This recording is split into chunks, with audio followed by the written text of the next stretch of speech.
President, we've received a report from the Central Information Agency. Our ground troops have successfully pushed back the black aliens from Westopolis.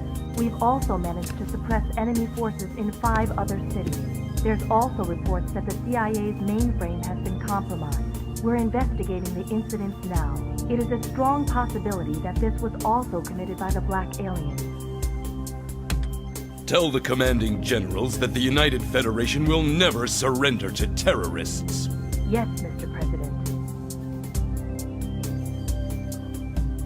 This planet was once saved from tyranny and annihilation by you 2 heroes. Now mankind must protect this peace at all costs.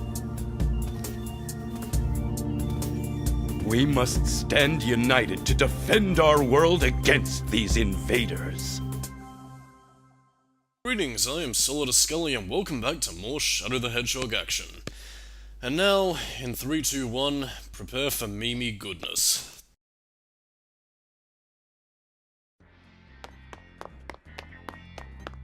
Where's that damn 4th Chaos Emerald? Isn't that Tails? Look at that! It's Eggman's theme park! He made it out of the rings he's taken from around the world. I've got to get those rings back. A Chaos Emerald.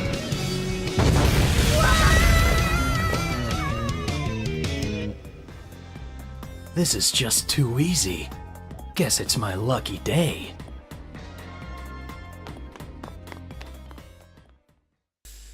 Now, this is where things begin to deviate in terms of pathways. Now, as I mentioned before with Shadow the Hedgehog's mission structure, your main objective for the neutral pathways is usually the typical Sonic stratagem of getting to the goal ring, and that's about it, and that's pretty much how it plays out for, well, I wouldn't say all the semi-hero missions. Actually, no, it does play out for the semi-hero missions. What am I talking about? I suppose I'll probably go a little bit more into detail in regards to the mission structure. As we saw right here with Tails, basically, the hero or villain character will typically want you to do something a little bit extra on the side. So, in the case of Tails, it's getting back 400 rings, which you can get through multiple ways, a few of which is by playing some of Eggman's games that he has in this pseudo-Eggman Land carnival thing.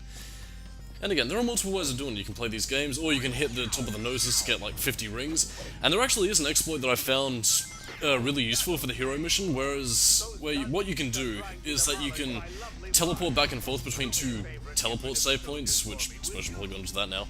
The save points allow you to teleport between locations, which is it's pretty vital and actually very useful, because, you know, you can teleport across the level, and I don't know, I just like it, it's cool and nifty. But anyway, the exploit that I was talking about earlier is that if you can teleport back and forth between the 2 different places, you can actually hit the same sort of nose which you get hitting the end of a ramp and bouncing upwards toward it, and that'll get you 50 more rings. So, again, you can potentially get an A rank at a very good time that way. Excuse me. But anyway, we're going to be doing the neutral mission, which is basically get to the goal ring. What Eggman's mission is here for is basically just to say, kill the gun soldiers that are invading my park. Again, Shadow is pretty much, well, a delivery boy. Well, I'd say more of an errand boy, really. Because a lot of people seem to be saying, hey Shadow, you're not doing anything particularly important, help me do some stuff, regardless of what your position was, because I'm pretty sure in Sonic Heroes, Shadow was against Eggman. Well, actually, he wasn't really against, and in terms of plotting, as we'll get to quite soon, Eggman has a bit more of a connection to Shadow, because last we left off, Shadow was potentially an android, which is really the only reason you have to play Sonic Heroes, because... Actually, you know what? Don't play Sonic Heroes. That game sucks. And I say this painfully because that was my first Sonic game, but again, that's neither here nor there in this case. I suppose I should probably talk about Circus Park, which, oh my god, Shadow the Hedgehog is so gritty and dark. I mean, how can anyone stand to play a platformer game that's so dark and depressing, what with a giant circus level with bright colours? In any case, this level I think is okay. Has a bit of distinctive visual flair that actually I do kind of like about Shadow the Hedgehog, especially in terms of lighting, which we won't really be getting to see until the level after this, but I really do like how this game's lighting is set up. Like, I think in terms of reflection and the sort of neon lighting that it has. Again, it has a certain visual pizzazz to it that Sonic Heroes lacked, and I don't know, I think a lot of games in 2005 tended to go for this sort of thing to try and make the PS2 look a little bit more spectacular, considering that the PS3 and Xbox 360 was just around the corner. I know, it's one of the things that I like about this time period, because I mean, I remember games like, I think it was like, Ratchet Deadlocked actually, that had this sort of appeal. I don't know, it's just cool, man. But anyway, in terms of anything else, this level is... I mean, I guess it kind of goes back to what I said last time. Oh, here's the second Chaos Control ability. Well, the first, whatever. You can warp across, although it does kind of stop you at certain points. Interestingly enough, however, the Chaos Control ability will always let you land on a platform, so you don't have to worry about the blue Chaos meter running out, and then suddenly dropping to your death. Again, Sonic Team being competent at programming? Well, I bloody never. Anyway, I mean, overall, in terms of structure, there is a lot of that Sonic Adventure and, I guess by extension, classic Sonic sort of design, where there's like, you know, a set piece and a lot of platforming stuff that's around there. I mean, I will say that the platforming, by comparison to a game like, say, the classics or the adventure games, is a lot given a lot less focus. But at the same time, though, it is still there, and it does still have a bit of that, you know, extreme dude sort of appeal. But I'm getting ahead of myself. Enjoy the cutscene.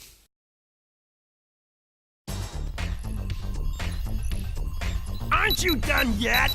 At this rate, the entire day will be wasted! Yeah!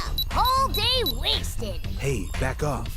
Data retrieval isn't exactly my specialty. Let me do it then! Stop bugging him, Tommy! I wanna try! Let me try! Let me try! An assassin? Well, well, if it isn't Shadow! Your timing is impeccable! You know that Eggman fella pretty well, don't ya? Well, we need your help to hack into his computer. Don't ask why, and we don't have any more time to waste!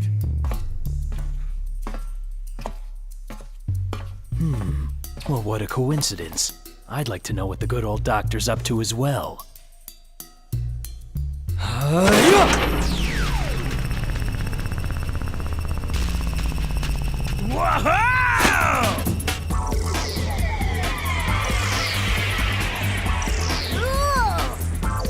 This may be the big case! Espio, we're counting on you! Roger that. Now, what the Chaotix are doing is something that isn't really too relevant until you get to the last story, but again, I'll save that for a little bit later.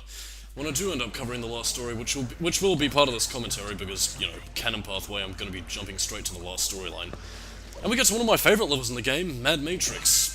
Not only for the lighting that I talked about earlier in the Circus Park stage, but I just love the music. I like the support character that you have in Espio, and honestly, this entire stage is just radical, man. Like, I mean, not only for the Tron-esque design of the stage, but just for... I think it manages a nice balance between third-person shooter action and speed. I don't know. And plus it also has puzzles, well, to a certain extent. They're very simplistic puzzles. This isn't exactly any sort of Silent Hill-esque brain-taxing riddles or anything, it's just simplistic. Anyway, what we're going to be doing here is, well, again, from this point forth, it is pretty much just get to the goal ring. I guess I'll probably talk about the other objectives just for the sake of it. In terms of Espio's objective, this one I think is probably a little bit more in line with the Speed Fanatics, you know. We're getting to 4 different terminals, which, again, it does extend the level to a certain extent, but at the same time it's not the same sort of, you know, run around, kill X amount of enemies, if you miss one, then you gotta go back and find them again. Which I guess was probably a lot of people's biggest problem with Shadow the Hedgehog in terms of anything else, because, you know, I guess in terms of their mentality with the Sonic game, or at least in terms of how it was set up in the past, is that, you know, nobody wants to be rooting around searching for enemies, which is... It's a mindset that I think is a bit more of a myth in Shadow the Hedgehog's case, because the only level where that's really infamous for is Lost Impact, which is a level that you're not going to be seeing for the time being. And it's not even in the Semi-Hero pathway, so you won't be seeing it until a couple of months later. But yeah, I mean, that's really the only level that I think suffers from that, and that's really only because of the fact that the level isn't designed with that sort of mentality in mind, or at least adequately designed for that sort of level structure. Whereas every other level in Shadow's case it's designed in a very linear sort of fashion, and while there are a few hidden bits and pieces here and there which you can use to find items and, you know, hidden weapons of a sort, it's never the sort of game that you should miss any sort of enemies, unless of course you're blatantly rushing through the stage, which initially, and again, I don't entirely blame, you know, the Sonic fans for doing this, because, you know, Sonic fans, we expect speed-based gameplay. And this was at a time where a certain amount of consistency was expected from Sonic, because, I mean, before that we had Sonic Heroes, which, you know, from a reputational standpoint could be looked at as a bit of an whoopsie-daisy, because, you know, it was really the first time that Sonic's reputation started to go downhill. And Shadow, I think, only really caught the worst brunt of it, mostly down to its story, and I guess more so down to the fact that it was pretty much well, I don't want to say copying, because, you know, we had platformer heroes like Ratchet and Jack that already went down the darker direction. But a lot of people saw it more so as appealing to the crowd, or at least at the time anyway. Again, 2005 was a bit of a distant year, but, you know, this was the era of Extreme and Woe and, you know, nu metal and all that sort of stuff. Which I suppose is probably part of the why it appeals to me so much, or at least more than it probably should, because, you know, I still live and breathe the extreme, dude, sort of lifestyle. Well, as much as I can in recent years, but it's neither here nor there by this point. In terms of any, I guess I should probably talk about the keys and certain other level gimmicks that Shadow the Hedgehog has to its disposal. You can find 5 keys within a level, and you can unlock a secret hidden area, which will sometimes give you an unlockable pathway, you know, just for bonus hidden goodies and stuff, or you can also use it to get some bonus weapons, because there are some Shadow boxes which contain weapon capsules, which, you know, Shadow can use to get specific weapons that you unlock after beating a pathway. And, yeah, some of the weapons are cool. They range from joke weapons like the Omochao gun, they can range from, you know, vacuum guns, samurai swords, orbital lasers. Again, you have a nice variety of weapons in this game.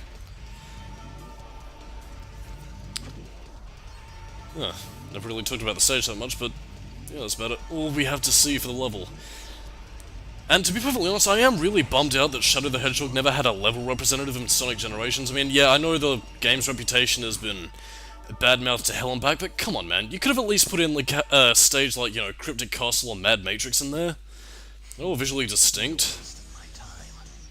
Anyway, we're going to be touching on more of the continuing plot of Shadow, at least in regards to what we left off with in Sonic Heroes.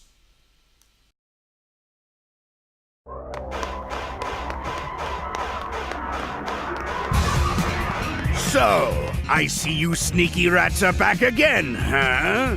Damn, we've been detected. Doctor, please tell me. I need to know about my past. Who am I? What am I doing here? Are you still wondering who you are, Shadow? There's nothing to tell, Shadow. You have no past. What? Don't listen to him. He's just trying to trick you. You've got to focus. Destroy him and let's get out of here. Just to start off talking about the actual boss for a second, the Egg Breaker can be a bit of a pain in the ass regardless of what variant of it you fight. There is this version where he will launch, you know, he'll do a stomp attack, he'll launch out his little mace thing, and then he'll, you know, launch out these, like, gravity orbs when he'll say, you know what they say, the more the merrier. Again, it's a bit of a challenging boss fight, but, you know, one that I think is applicable for halfway through the, you know, story pathway. Anyway, I suppose also touching on, you know, the story elements about how Eggman said that Shadow has no past to remember. I'm gonna spoil it now. No, Shadow was not the android that he was alluded to be at the end of Sonic Heroes, and what this game's neutral pathway tends to elicit, because, again, non-canon. And again, the only canon pathways is really what happens at the beginning of the game, you know, with Shadow meeting Black Doom, and what happens at the last story, which is stuff we'll get to later. And everything else is pretty much up to the player to decide, which has come under fire, although I don't personally see it, because at the end of the day, all games and storylines have a canon scenario, whether you like it or not. But again, that's something I'll probably cover in a little bit more explicit detail if I ever end up reviewing the game, but anyway. Your best bet into defeating the Egg Breaker is mostly through using I'd say rocket launchers or the machine guns that Eggman's mechs have. Again, guns are a good way to whittle down an enemy's health, although you can attack them directly. I wouldn't recommend it personally, but you know how suicidal people can be. Anyway, the major point being of this whole ordeal is that Shadow isn't an android, he is the original, and you won't get to learn that at a bizarre instance, like 8 minutes into the final boss fight where Eggman flat out says that he was bullshitting Shadow and it was a lie. He is the original. No idea why they put it 9 minutes into the bloody fight, but there you go. I will say though, I do actually like the boss music that Eggman has in the game. I don't know. The original, it's completely original tracks and it's just very funky and amazing. I'm kind of surprised that the more the merrier line didn't end up becoming a bigger meme than it was. Well, I mean, it has sort of, but it's kind of been diminished in recent years because Sonic games aren't all about being extreme and cool anymore, which is terrible. Anyway, that concludes part 2 of the semi-hero pathway. Join us next time when we go off into space. I'm Solidus-Skully, enjoy the cutscene, keep it new metal, and I'll see you later. Bye-bye.